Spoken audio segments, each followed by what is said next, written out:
If you've not watched the first video, I would highly recommend that you watch it. It is basically the first video that you need to watch in order to understand this follow-up video.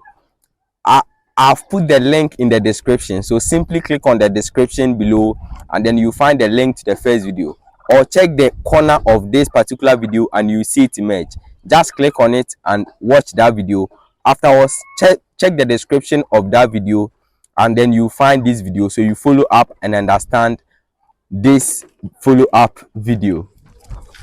If you've been following the channel, I once made a video of showing how a setup here with black soldier fly. I was going to use it to increase to reduce my poultry feed. So down here I showed that they were here, and I also showed that they were here. So right now here there's some here and there's also some in this setup. So today they've reached the stage where they've pupate. We call it the pupa stage. At that stage you catch them and you store them in a place that is cool, so that with time they will emerge as flies, and then you use those flies to breed more black soldier fly and use the black soldier fly to feed your poultry. So right now that they've pupated, I'm at the stage of also catching them again, taking out the pupae and then putting them in the cage that I made. So let's see how it goes. So this is the setup. If you don't know how to make a black soldier fly setup, I would link the video where I showed how to make a black soldier fly setup, so you can follow along. And you might also want to subscribe to this channel so that you don't miss out on any video that we make. So there were some here. Right, seems the ones here are gone. Right, let me move this one. So now I'll be using the ones here. Even with these small ones, I can build a huge colony of black soldier flies. So I'll handpick these ones. They are still alive. Sometimes you see them waggling. They are still alive. So I'll take all these ones.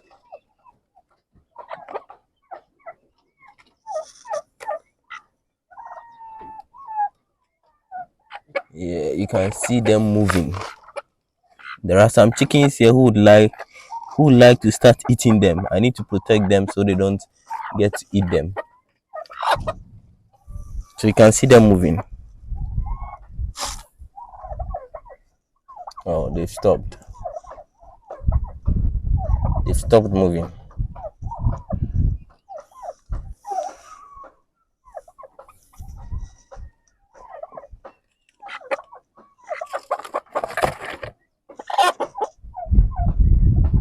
This one is moving.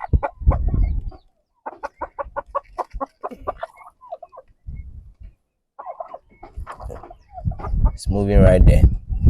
So even at the pupa stage, sometimes they still move, but they don't move as often as when they were not pupae. So unpick all of them.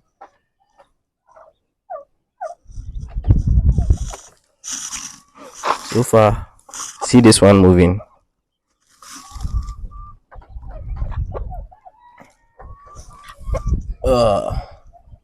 At this stage they don't need food, so you can simply put them in your cage.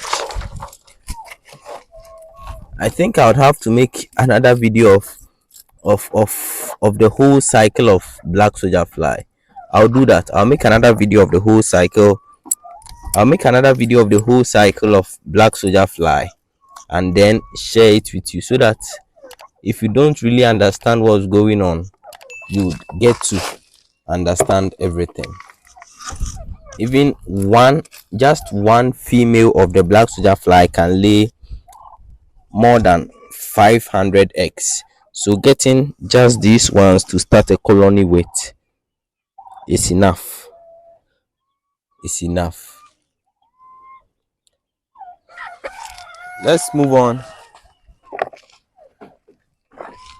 So now I'm moving on to the next stage, and the next stage is simply to put them in the cage. So the next stage is simply to put them in the cage, and to do that I can't just put them here like this. Black soldier fly at this stage, the pupa stage, wants shade.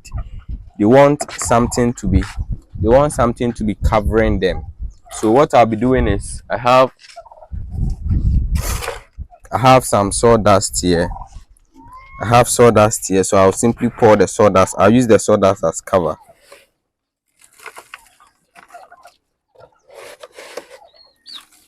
It's like burying them.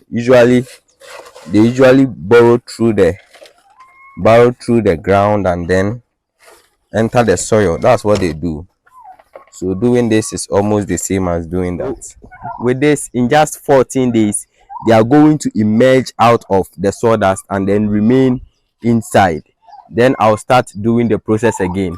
Like I said, I've been failing.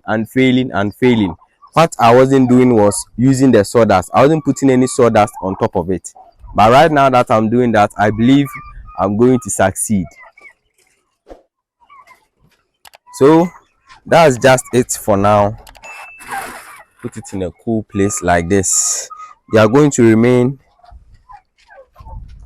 So that's it for now. They are going to remain inside the cage for now, and in 14 days I'll see them emerge.